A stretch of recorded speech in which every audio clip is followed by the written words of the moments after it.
യോഹന്നാന്റെ സുവിശേഷം 2-ാം അധ്യായത്തിലേക്ക് നമ്മൾ വരുമ്പോൾ 3-ാം നാൾ ഗലീലയിലെ കാനാവിൽ ഒരു കല്യാണം ഉണ്ടായി. യേശുവിനെയും ശിഷ്യന്മാരെയും കല്യാണത്തിന് ക്ഷണിച്ചു. വീഞ്ഞ് പോരാതെ വരികയാൽ യേശുവിൻ്റെ അമ്മ അവനോട് അവർക്ക് വീഞ്ഞില്ല എന്ന് പറഞ്ഞു.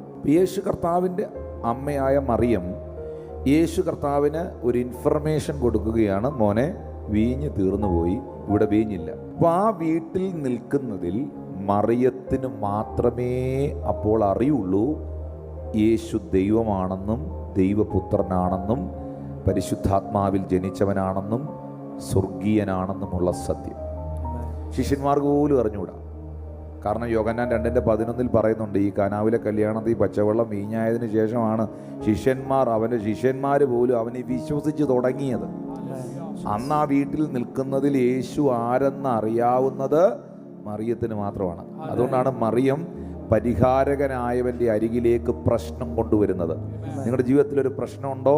ആ പ്രശ്നം നാട്ടുകാരോടല്ല പറയേണ്ടത്, ആ പ്രശ്നം പരിഹാരകനായ ക്രിസ്തുവിനോട് പറയണം.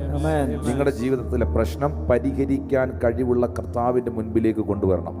വൈദ്യശാസ്ത്രം കൈവിട്ടതായിരിക്കാം, മനുഷ്യൻ കൈവിട്ടതായിരിക്കാം, ഇനി ഒരിക്കലും അതിനകത്ത് എനിക്കൊരു ഉയർത്തെഴുന്നേൽപ്പ് മടങ്ങി വരവില്ല എന്ന് നിങ്ങൾ ചിന്തിക്കുന്നതായിരിക്കാം. പക്ഷേ യേശു കർത്താവിൻ്റെ കയ്യിലേക്ക് ആ ഫയൽ ഒന്ന് കൈമാറാൻ തയ്യാറായാൽ അത് അത്ഭുതമാക്കി മാറ്റും. പ്രശ്നത്തെ കൊണ്ടുവരേണ്ടത് പരിഹരിക്കുന്നവന്റെ മുൻപിലാണ്.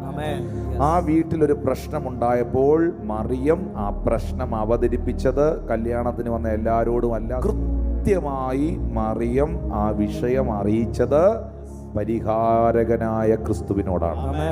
യേശു ക്രിസ്തു ഏക പരിഹാരകൻ, യേശു ക്രിസ്തു ഏക ഉത്തരം, യേശു ക്രിസ്തു മാത്രം വഴിയും സത്യവും ജീവനും എന്ന് തിരുവചനം നമ്മളെ പഠിപ്പിക്കും.